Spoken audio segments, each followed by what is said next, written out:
This is part of a series of videos intended to spread knowledge about geographical place names. Knowing geographical toponyms can be useful for history, anthropology, linguistics, and making you feel like the smartest person in the room. This is the Caucasus. Situated between the Black Sea and the Caspian Sea, it is one of the border regions between Europe and Asia. Virtually all languages have the same name for this region and use something like Caucasus or Kavkaz. The name originally comes from the ancient Greek Kaukasos, but the origin of this word and its base meaning has been lost to time. The Caucasus is loosely defined around these two major mountain ranges. The one in the north is the Greater Caucasus, which stretches from the Taman Peninsula on the Black Sea in the west to the Absheron Peninsula that juts out to the Caspian Sea. The southern mountain range is the Lesser Caucasus and doesn't quite make it to the Caspian. Running between the Greater and Lesser Caucasus is the Lehi Range, also known as Surami Range, which also acts as a watershed between the Black Sea and the Caspian. Both mountain ranges can be split into additional subgroupings. The Greater Caucasus can be divided into three parts: Western, Central, and Eastern.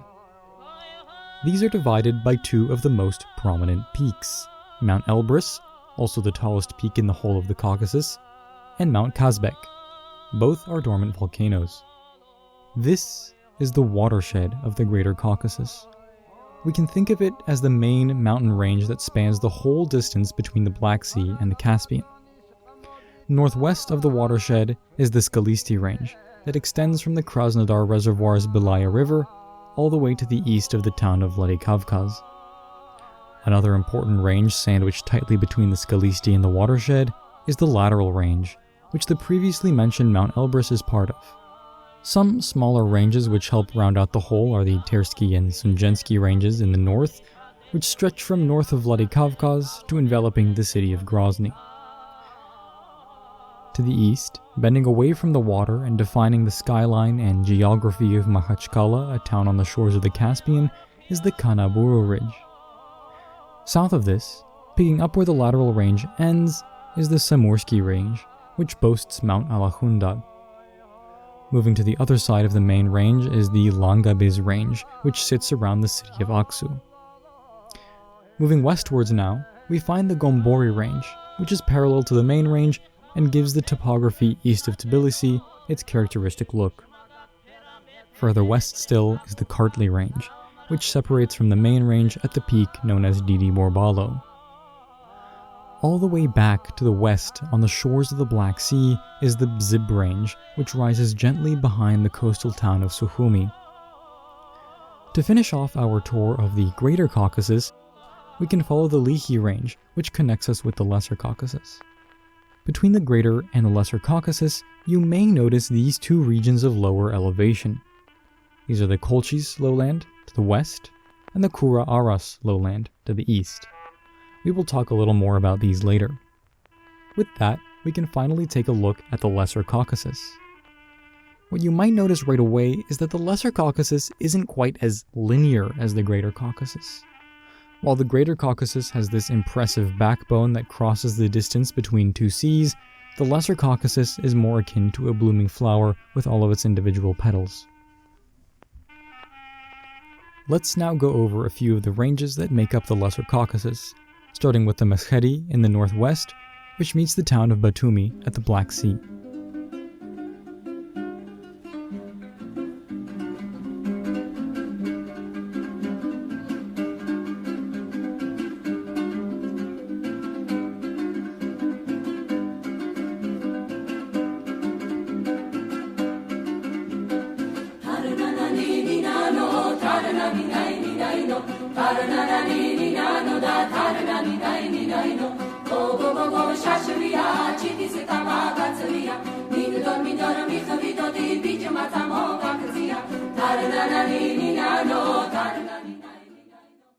The Trialeti Range runs parallel to the Meshchedi and ends at the outskirts of Tbilisi.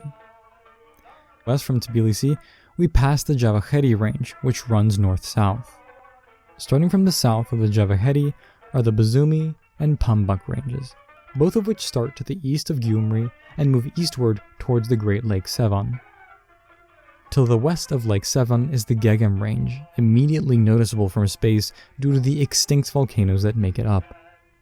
To the south, the Gegem Mountains meet the Verdenis Range that rounds out the southern border of Lake Sevan.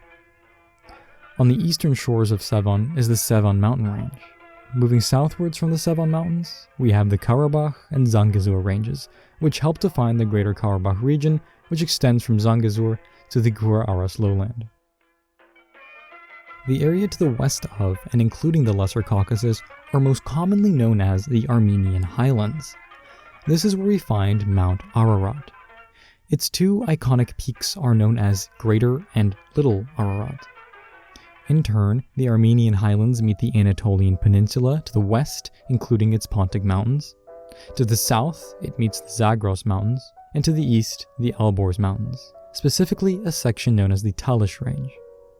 Now that we have learned the names of the major geographical regions of the Caucasus, we can take a more granular look at its water.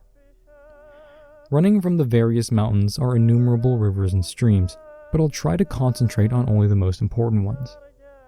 Starting in the east, on the Caspian shores, the Kura-Aras lowland is named after the two rivers that define it.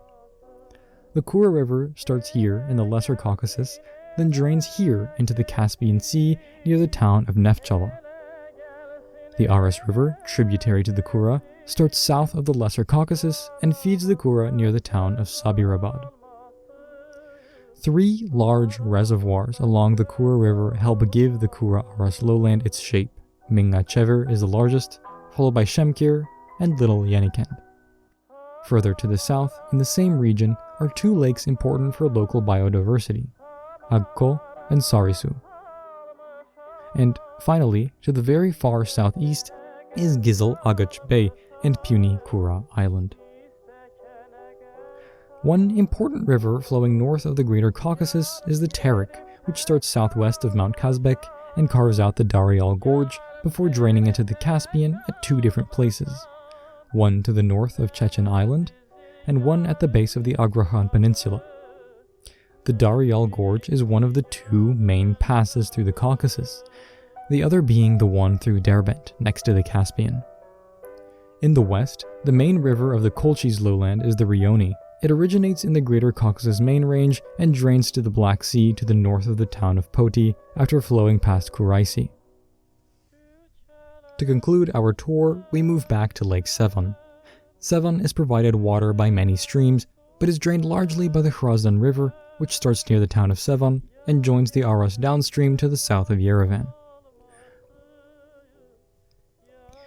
I hope you enjoyed our brief tour around the Caucasus and learning the names of its mountain ranges, rivers, and lakes. If you want to learn more about a specific or new region, or if I missed anything, please leave a comment. Thank you.